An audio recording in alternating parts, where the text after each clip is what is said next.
about some information about United Nations Human Rights Council UNHRC। आपने सुन रखा है इसका नाम? संयुक्त राष्ट्र मानवाधिकार परिषद, इसका नाम आपने सुना है? ओके, इसी के बारे में आज हम लोग बात करेंगे। ये जो ह्यूमन राइट्स काउंसिल है, इसका वर्क है जो दुनिया भर में जो इसके यूनाइटेड नेशन के मेंबर कंट्रीज हैं, उनमें जो ह्यूमन राइट्स, जो ह्यूमंस के राइट्स हैं, बेसिक राइट्स, उनको प्रोटेक्ट करना, और अगर उनका कहीं पे वायलेशन हो रहा है तो उसके लिए डटकर खड़े होना, ये काम है इसका united nation human rights council का। It's an intergovernmental body within the united nations council. ये एक अंतरराज्यीय निकाय है यूनाइटेड नेशन का। इसका फॉर्मेशन की बात की जाए, कब ये क्रिएट हुई थी? ये 2006 में क्रिएट की गई थी। It was created in 2006। और United nation human right council से पहले इसका दूसरा नाम हुआ करता था। 2006 से पहले इसको हम दूसरे नाम से जाना करते थे।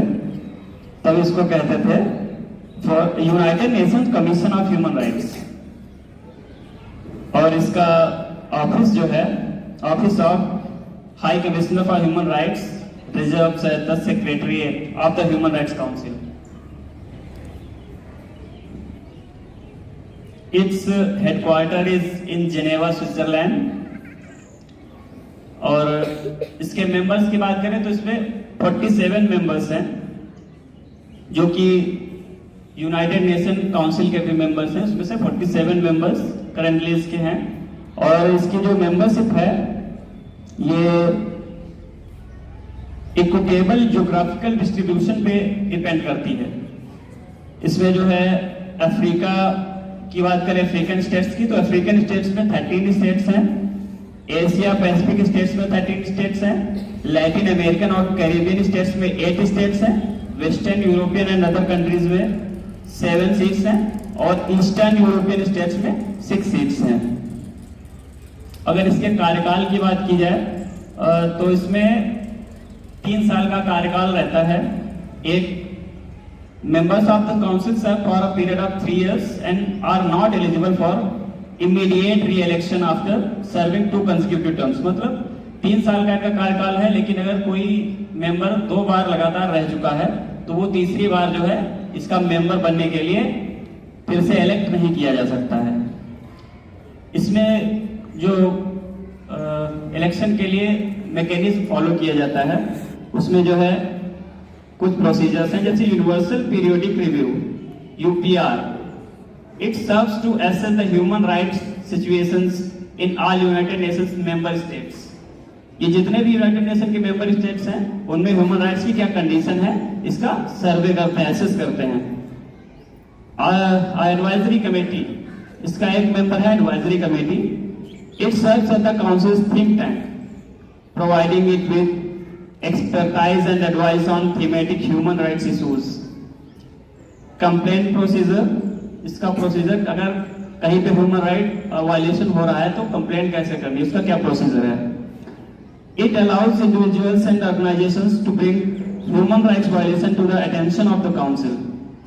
UN special procedures, these are made up of special rapporteurs, special representatives, independent experts and working groups that monitor, examine, advise and publicly report on thematic issues of human rights situation in specific countries।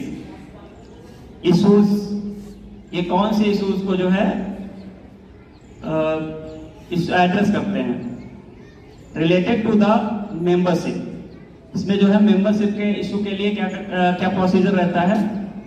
A key concern for some critics has been the composition of council membership, which sometimes includes countries widely perceived as human rights abusers. These are China, Cuba, Eritrea, Russia and Venezuela, all of which have been accused of human rights abuses। इसमें China, Cuba, Eritrea, रसिया और Venezuela जो है, इनको माना जाता है ये continue जो है ह्यूमन राइट्स का यहाँ पे अब्यूजन चलता रहता है, ठीक है। इसीलिए इसको जो है ये लोग अपने जो है बैन कंट्रीज में रखते हैं, जिनको जो है हमेशा इनका ये अपोज करते रहते हैं। अगर बात हम इंडिया की जाए, इंडिया की क्या कंडीशन है ह्यूमन राइट्स काउंसिल में, तो इंडिया इसमें जो है सब जुड़ा था 3 साल के लिए, सबसे पहले 1 जनवरी 2019 में, ठीक है। बाकी जानकारी आप जो है नोटिस